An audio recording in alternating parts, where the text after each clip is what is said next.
sir. All right. So that's one of the things that is coming up. You know, when you make that kind of statement, then, you know, people will verify it or deny it. Your own religious review. Yes, this is Bishop Mayo. And I have to say that I'm somewhat disappointed.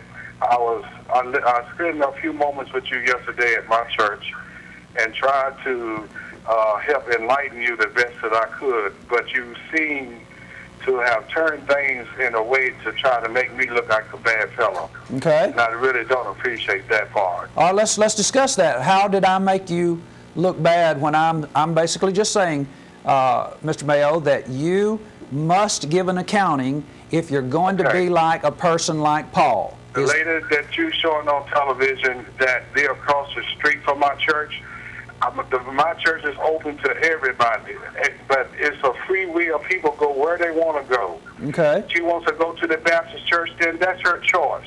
Okay. And we have a food bank in our church that we give food out. We have helped people pay their light bills and their rent and what have you. So to say that that we are asking people for monies to furnish my Rolls Royce or whatever, you know, I want to get the Rolls Royce thing straightened out. Furthermore, that was a birthday gift from my wife. The church never spent one nickel in my Phantom Rolls Royce. All right. Okay? And your Bentley? And my Bentley the same way. I bought it myself. I do not receive a paycheck or any money from the church. By the way, to set the record straight, my wife and I have invested in the ministry, and we bought the church. Okay, now what does that mean?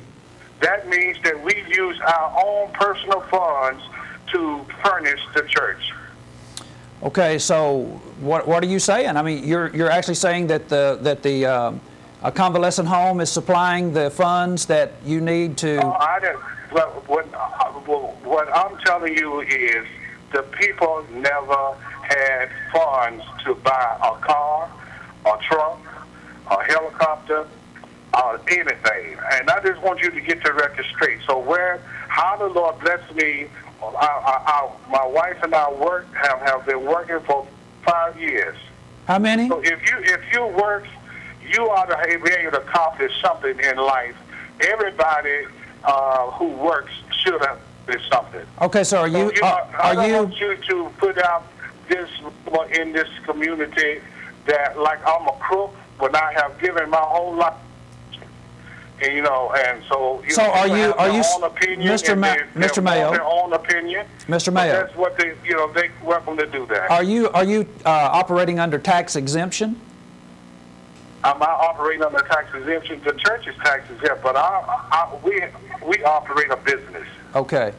Okay. And you're saying, now you remember that we know each other. I remember when you say 35 years, I remember. I don't know if you know me or not, because of some of the accusations you're making on television now and trying to make me look like a bad fellow. I don't know if you do know me. Well, number one, I knew you 12 years ago when you didn't have anything. Well, so don't say 35 years. Open your mouth and tell the people the right story.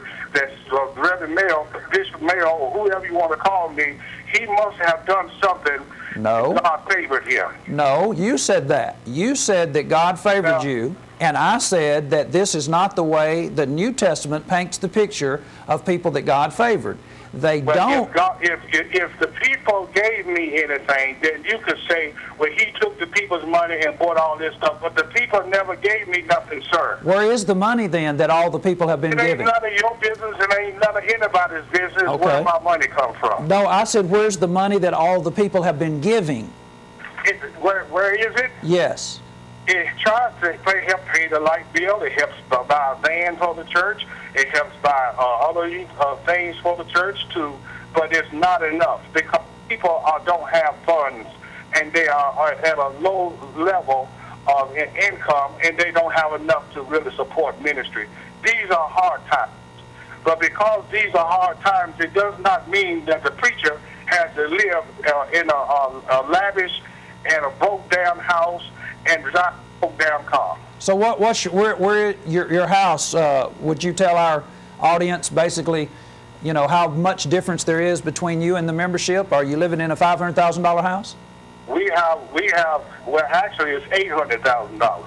Okay. If you want to know the truth about it. All right. Okay. Did you get that for your birthday?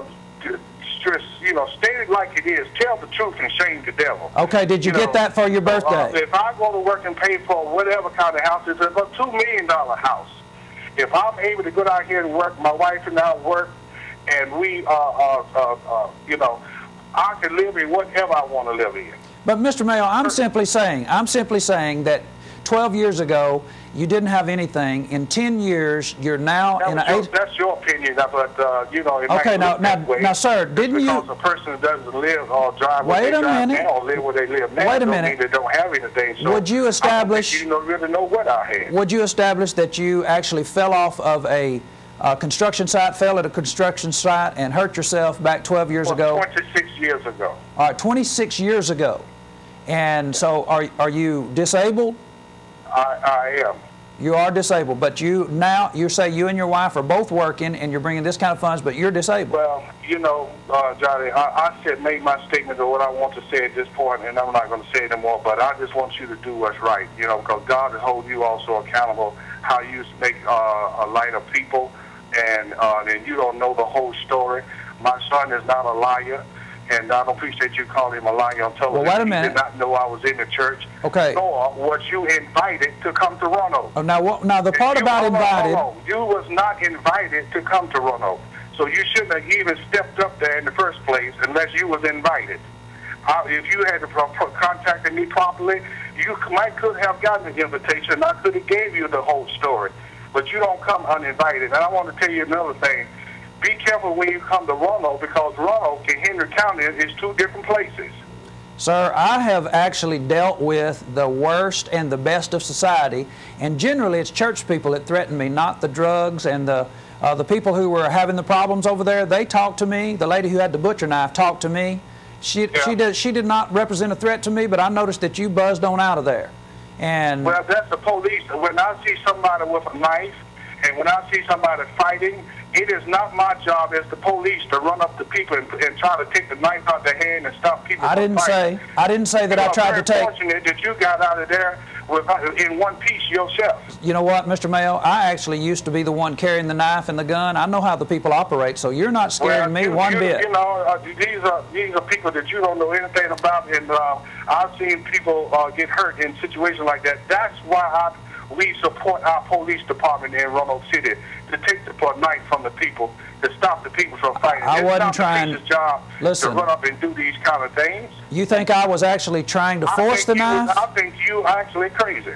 Okay, all right. And I think that you lost your cognitive mind, because you could have been cut up and left in about 10, 15 pieces. By running up there in that situation, and you don't even know what was going on. You run up there with your camera like you Mighty Mouse and thinking that you're gonna accomplish something, but it ain't my job and it ain't the preacher's job to go and try to stop a fight. Really? No, sir. Well, I missed it. I missed it. You need to understand that. And I want to warn you the next time, for your own benefit, you might want to take the second thought before you do that again. Okay, now you might think about yourself too. I understand that your church has been set on fire, so you're not necessarily a favorite person. That's nothing. That's kids play. I don't worry about stuff like that. It happened. Somebody even we put it out. The fella stumped it out, and we went on and kept on having church. Okay. So that's a small thing. Okay. But you have a good day, because I got to go to work before I can try to buy something else. Now wait a minute about work. Now you're disabled, so you better be careful about the level.